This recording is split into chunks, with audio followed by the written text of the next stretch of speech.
Bonjour, je remercie Anews Sécurité de me faire intervenir et je voudrais intervenir aujourd'hui sur le logiciel BriefCam qui équipe certaines caméras de vidéoprotection.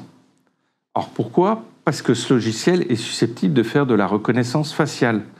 Donc quand on a appris qu'il était utilisé soit par les forces de l'ordre, soit par des collectivités locales, il y a eu un émoi qu'on en a même vu dans la presse nationale.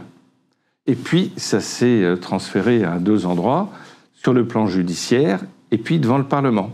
Alors, sur le plan judiciaire, on a plusieurs décisions. Tribunal administratif de Caen du 22 novembre 2023, le lendemain, tribunal administratif de Nice cette fois-ci.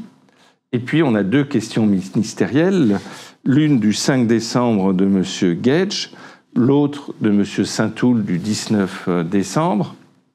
Et puis, on a enfin cette décision du 21 décembre 2023 du Conseil d'État.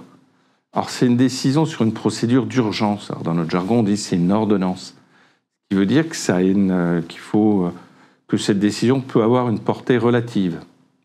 Et que nous dit-on dans cette décision ?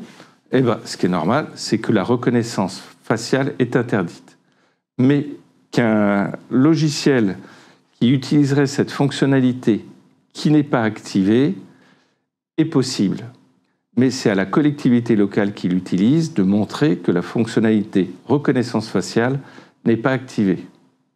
Et puis, si on va un petit peu plus loin dans la décision, on s'aperçoit qu'il y a certaines fonctionnalités qui sont recherche, review, respond, qui peuvent être utilisées à la condition que ça ne soit pas en temps réel et puis que ça soit à des fins statistiques, d'enquête ou d'analyse.